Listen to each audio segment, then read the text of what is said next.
ছাত্ৰ ছাত্ৰীসকল আজি বহুত দিনৰ মূৰত মই দশম শ্ৰেণীৰ কেইটামান অংক কৰিবলৈ আগবাঢ়িছোঁ। ক্লাছত কৰা অংক আৰু ভিডিঅ' প্ৰস্তুত কৰা অংকৰ মাজত এটা পাৰ্থক্য আছে।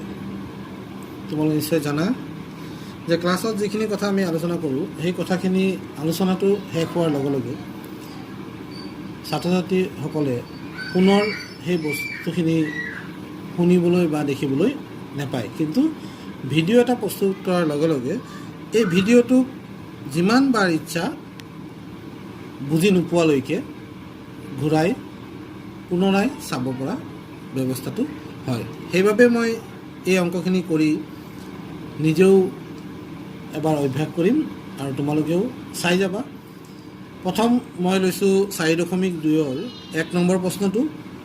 উৎপাদকীকৰণ পদ্ধতিৰে তলৰ দ্বিঘাত সমীকৰণবোৰৰ মূলবোৰ উলিওৱা। চোৱা ছাত্ৰ ছাত্ৰীসকল, আগতেও এনেধৰণৰ অংক তোমালোকে কৰিছিলা। তাত মাত্ৰ পাৰ্থক্য আছিল কি যে সমীকৰণ দিয়া নাছিল, বহুপদ ৰাশিৰ উৎপাদক বিশ্লেষণ কৰিছিলা। আৰু ইয়াত তোমালোকে কি কৰিবা, দ্বিঘাত এটা দ্বিঘাত সমীকৰণৰ মূল নিৰ্ণয় কৰিবা। তেন্তে ব'লা 1 নম্বৰ প্ৰশ্নৰ 1টো আমি কৰিবলৈ যাওঁ। ছাত্ৰ ছাত্ৰীসকল এতিয়া চোৱা, প্ৰথম প্ৰশ্নটো তোমালোকে দেখা পাইছা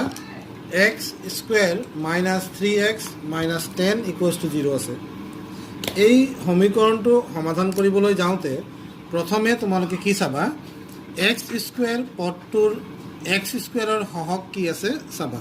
x² লগত কোনো সংখ্যা নাই, সাংখ্যিক সহগ কি হ'ব 1, আৰু ধ্ৰুৱক পদটো কি আছে 10 আছে। গতিকে 1 10 গুণ কিমান হ'ব 10। তোমালোকে পূৰণফলটো উলিয়াই ল'বা। 10ৰ এনেকুৱা দুটা উৎপাদক উলিয়াবা যিটো যোগ বা বিয়োগ কৰিলে তোমালোকে মধ্যপদ অৰ্থাৎ x যুক্ত পদটোৰ সহগ পাই যোৱা। এতিয়া 10ৰ উৎপাদক আমি যদি ওলাব যাওঁ 2 5 গুণ 10, তাৰ আগতে আমি লিখি লওঁ 1 10 গুণ 10, 2 5 গুণ 10 এনেকৈ পাম, হয়নে? এতিয়া চোৱা 1 আৰু 10 এই উৎপাদক দুটা যোগ কৰিলে 11 পাম আৰু বিয়োগ কৰিলে 10ৰ 1 গুণ থাকিল 9, আমি 9 পাম। আমাক লাগে কিমান 3। যদি আমাক 3 লাগে তেতিয়াহ'লে আমি কি কৰিব লাগিব, x² - 3ৰ সলনি আমি কি লিখিম 5 - 2। কিয় 5 - 2 লিখিছোঁ চোৱা, 5 দুগুণ কৰিলে 10 পাম, অৰ্থাৎ সেই x² সহগ আৰু ধ্ৰুৱক পদটোৰ পূৰণফলৰ সমান পাম, আৰু বিয়োগ কৰাৰ লগে লগে আমি 3 পাই যাম। চ' 3ৰ সলনি মই লিখি ল'লোঁ 5 - 2 x - 10 = 0। এতিয়া ব্ৰেকেট যদি খুলি দিওঁ, x² মাইনাছে প্লাছে -5 × x 5x হ'ব, মাইনাছে প্লাছ 2 পূৰণ x 2x হৈ যাব, -10 = 0। এতিয়া তোমালোকে চোৱা, আগতে আমি পদ পাইছিলোঁ 3টা, আৰু এতিয়া বৰ্তমান আমি 3টা পদক 4টা পদলৈ ভাঙি ল'লোঁ। ভাঙি লোৱাৰ লগে লগে চোৱা, প্ৰথম দুটা পদৰ পৰা কি কমন আহিব, সাধাৰণ উৎপাদক কি আছে, x² সহগ আছে 1 আৰু xৰ সহগ আছে 5। 1 আৰু 5ৰ যদি গৰিষ্ঠ সাধাৰণ উৎপাদক উলিয়াবলৈ যাওঁ তেতিয়াহ'লে সাধাৰণ উৎপাদক আমি পাম 1। 1টো আমি কমন,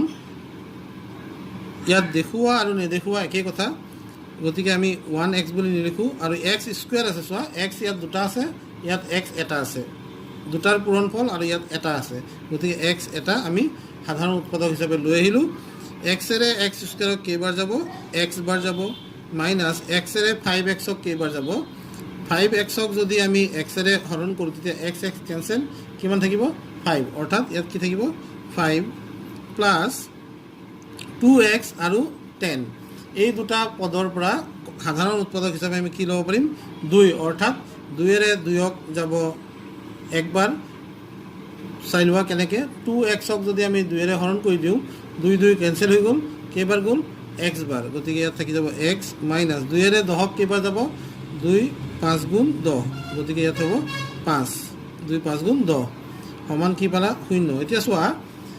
আগতে আছিল 4টা পদ, 4টা পদৰ পৰা এতিয়া মই 2টা পদলৈ লৈ আহিলোঁ। এতিয়া এই 2টা পদত এইটো এটা পদ, এইটো এটা পদ এইটো এটা পদ এই দুটা পদৰ ভিতৰত সাধাৰণ উৎপাদক হিচাপে কি আছে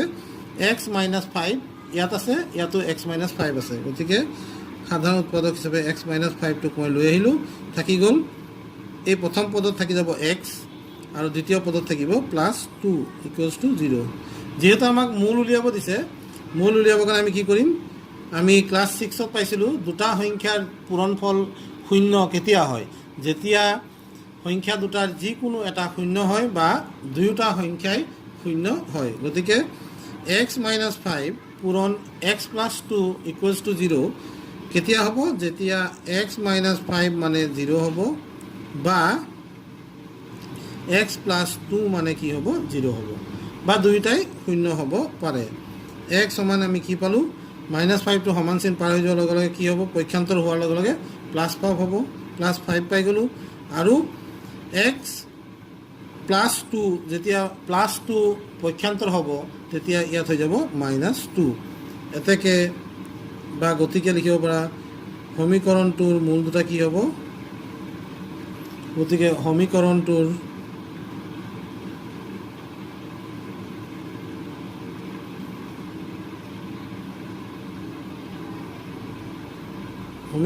মূল দুটা কি হ'ব -2, 5 এনেকৈ আমি উত্তৰ উলিয়াব পাৰিম তো ছাত্ৰছাত্ৰীসকল আশা কৰোঁ তোমালোকে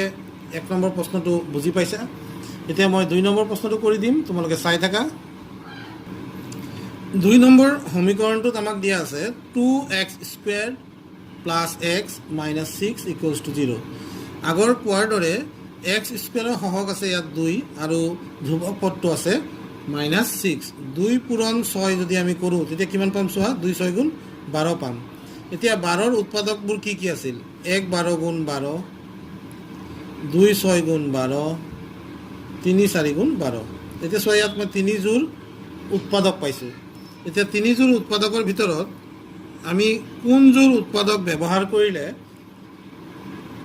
xৰ সহগ আমি পাম অৰ্থাৎ xৰ সহগ ইয়াত কি আছে 1 গতিকে 1 পাবলৈ হলে আমি 3 4 গুণ 12 এই উৎপাদক দুটা 4ৰ পৰা 3 বিয়োগ কৰিলে বিয়োগ কৰিলে আমি 1 পাই যাম আৰু ইয়াত x আছে -6 = 0 এতিয়া চোৱা 2x² প্লাস ব্ৰেকেট খুলি দিওঁ খোলাৰ লগে লগে প্লাস এইটো 4 × x 4x হৈ যাব -3 × x 3x হৈ যাব মাইনাস কি আছে 6 = 0 এতিয়া যেহেতু 4টা পদ হৈ গ'ল তুমি কি কৰিবা এই দুটা পদক এটা গোটত ৰাখিবা এই দুটা পদক এটা গোটত ৰাখা ৰাখাৰ লগে লগে চোৱা 2x² + 4x আছে 2 আৰু 4ৰ গড় গৰিষ্ঠ সাধাৰণ উৎপাদক হ'ব 2 x² আৰু x ৰ সাধাৰণ উৎপাদক হ'ব x গতিকে কমন কি থাকিল 2x কমন আহিল ইয়াত থাকি যাব x প্লাস 2 এৰে 4ক যাব দুবাৰ x টো মই লৈ গলো গতিকে ইয়াত 2 থাকিব খালি মাইনাস 3x - 6 ৰ কমন বা সাধাৰণ উৎপাদক কি হ'ব 3 হ'ব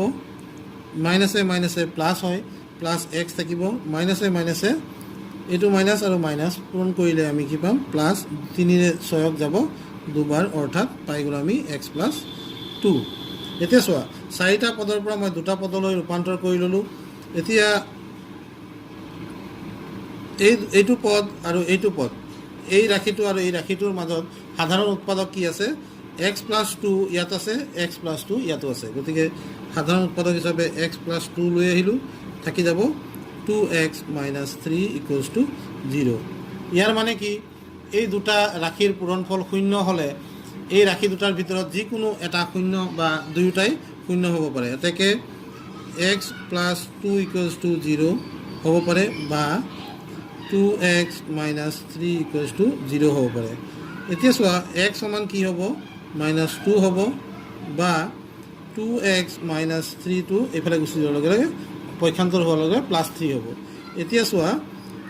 x = কি হ'ব 3/2 হ'ব অৰ্থাৎ বা গতিকে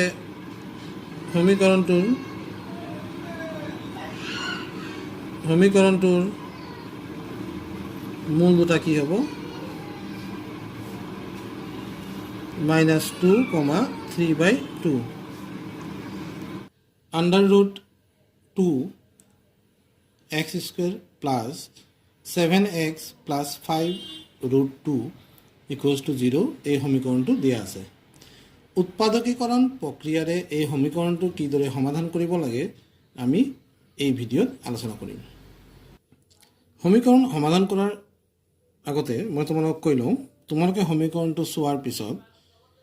x স্কুৱেৰৰ সহগ কি আছে চাবা আৰু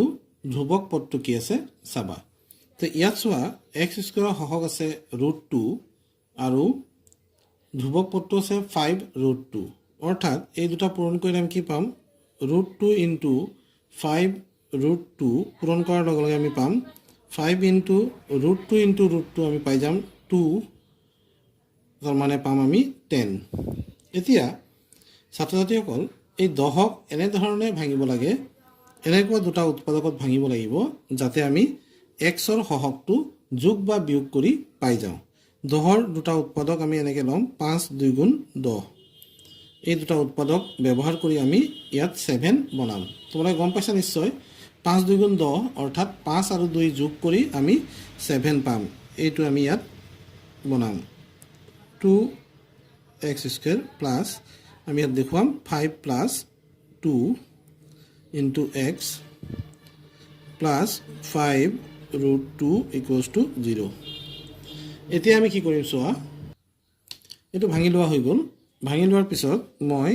এই ব্ৰেকেটটো খুলি দিম। ব্ৰেকেটটো খুলিলে কি হ'ব চোৱা, ৰুট 2x স্কুৱেৰ প্লাছ আমি ইয়াত পাই যাম, ইয়াত পাম 5x plus 2x plus 5 root 2 equals to 0। এতিয়া এইটো পাই যোৱাৰ পিছত তোমালোকে প্ৰথম দুটাক এটা গোটত ৰাখি এই দুটাৰ সাধাৰণ উৎপাদকটো কি হয় লিখি ল'বা। এই দুটাৰ সাধাৰণ উৎপাদক হিচাপে তুমি কি পাবা, x পাবা, গতিকে ইয়াত থাকি যাব ৰুট 2x প্লাছ 5 আৰু ইয়াত তোমাৰ চোৱা ইয়াত 2x প্লাছ 5 ৰুট 2 আছিলে। তোমালোকে ইয়াত দেখুৱাইছিলোঁ ওপৰত যে ৰুট 2 ইনটু ৰুট 2 কি হয়, ৰুট 2 ইনটু ৰুট 2 মানে হয় 2। তোমাৰ ক্লাছ 9ত পাইছিলা এই কথাষাৰ যে ৰুট 2 পূৰণ ৰুট 2 কৰিলে আমি কিমান পাম, এ পাম। তাৰমানে root a into root a equals to a হয়, এই কথাষাৰ তোমালোকে পাইছিলা। এতিয়া ইয়াত যদি এইটো ব্যৱহাৰ কৰোঁ তেতিয়াহ'লে আমি ইয়াত ৰুট 2 কমন ল'ব পাৰিম। কমন ল'লে আমাৰ কি থাকিব, ৰুট 2ৰে ৰুট 2 দি আমি 2ক যদি হৰণ কৰোঁ কিমান পাই যাম, ৰুট 2 পাম আৰু x পাম প্লাছ ইয়াত থাকি যাব 5। এতিয়া চোৱা 4টা পদৰ পৰা মই 4টা পদক 2টা পদলৈ লৈ আহিলোঁ। এতিয়া চোৱা কমন কি থাকিব, এতিয়া এই ব্ৰেকেটৰ ভিতৰত থকা ৰাশিটো চোৱা ৰুট 2x প্লাছ 5 আছে আৰু ইয়াতো ৰুট 2x প্লাছ 5 আছে। তো এইটোক তুমি কমন সাধাৰণ উৎপাদক হিচাপে লৈ আহা। লৈ আনিলে তোমাৰ ইয়াত থাকি যাব প্ৰথম পদটো থাকি যাব x প্লাছ দ্বিতীয় পদটো থাকিব ৰুট 2 ইকুৱেলছ টু 0। এতিয়া এই দুটা পদৰ যোগফল শূন্য কেতিয়া হ'ব, যেতিয়া ৰুট 2x প্লাছ 5 সমান 0 হ'ব বা x প্লাছ ৰুট 2 সমান কি হ'ব 0 হ'ব, বা দুয়োটাই হ'ব পাৰে, দুয়োটাই শূন্য হ'ব পাৰে। ৰুট 2x সমান কি পাবা, এই প্লাছ 5টো যেতিয়া সমান চিন পাৰ হৈ যাব তেতিয়া কি হ'ব, পক্ষান্তৰ হোৱাৰ লগে লগে এই -5 হৈ যাব আৰু আমি x মানে আমি কিমান পাই যাম, -5 বাই ৰুট 2, বা এইফালে যদি চোৱা x সমান কি হ'ব ৰুট 2। এতেকে সমীকৰণটোৰ মূল দুটা কি হ'ব, এতেকে সমীকৰণটোৰ মূল দুটা হ'ব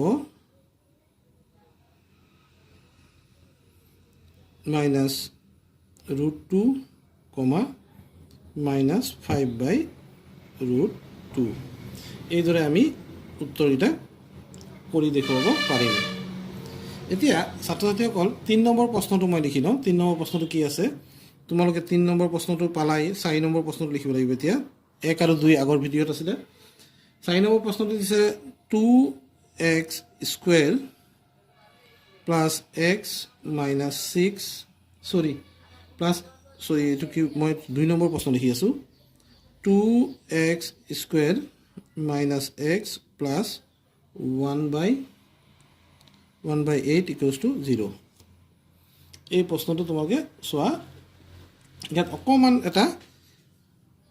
বেলেগ কে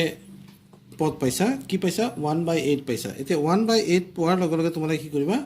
এইটো তোমালোকৰ চিনাকি সমীকৰণলৈ লৈ যাবা কি কৰিবা দুই পক্ষক 8 ৰে পূৰণ কৰি দিয়া 8 ৰে পূৰণ কৰাৰ লগে লগে কি হ'ব 8 into 2x square minus x plus 1/8 আছে আৰু ইফালে 0 into কি কৰিবা 1/8 কৰি দিবা দুইফালে 1/8 সৰি দুইফালে 8 পূৰণ কৰিবা 8 পূৰণ কৰাৰ লগে লগে কি হ'ব সোৱা ইয়াত পাই গলা 16x square 16x square minus 8x plus ইয়াত পাই যাবা 1 equals to কি হ'ব 0 into 8 কি হৈ যাব 0 তো এটো চিনাকি অংক তোমালোকৰ হৈ গল এতিয়া মই কোৱাৰ দৰে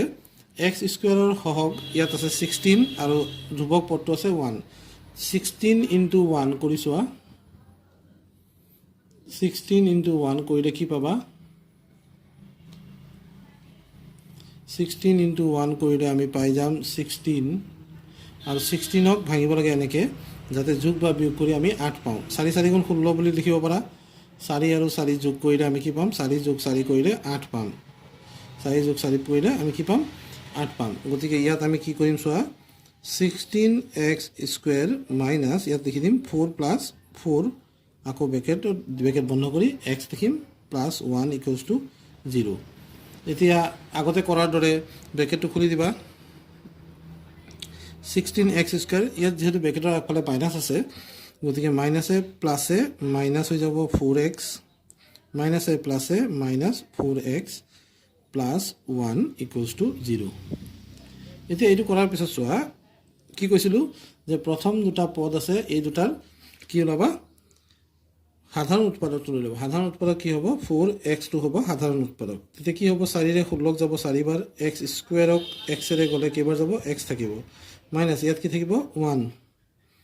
মাইনাস এই দুটাৰ পৰা কমন কি আহিব একো কমন নাই যদি 1 আহিব 1 আহাৰ লগে লগে মাইনাসে প্লাসে মাইনাস সরি মাইনাসে প্লাস 4x মাইনাসে প্লাসে মাইনাস 1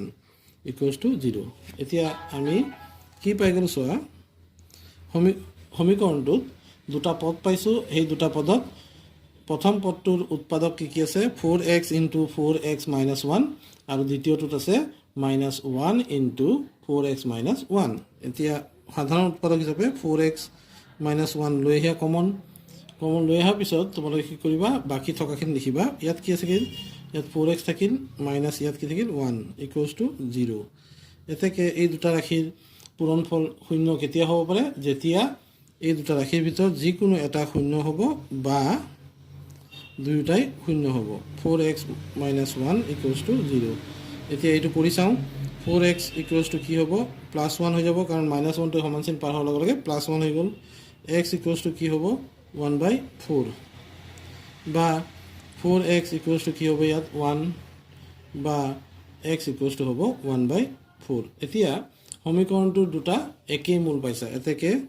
সমীকৰণটোৰ মূল দুটা কি হ'ব সমীকৰণটোৰ মূল দুটা হ'ব কি 1/4, 1/4 তো ছাত্ৰছাত্ৰীসকল এই দুটা প্ৰশ্ন মই আজি তোমালোকলৈ আগবঢ়ালো আশা কৰো পৰৱৰ্তী ভিডিঅ'ত মই তোমালোকক আৰু দুটা প্ৰশ্ন আগবঢ়াম ভিডিঅ'বোৰ চাই থাকিবা আৰু যদি ভাল লাগে তেতিয়াহ'লে লাইক শেয়াৰ আৰু কমেন্ট কৰিবলৈ নাপাহৰিবা ধন্যবাদ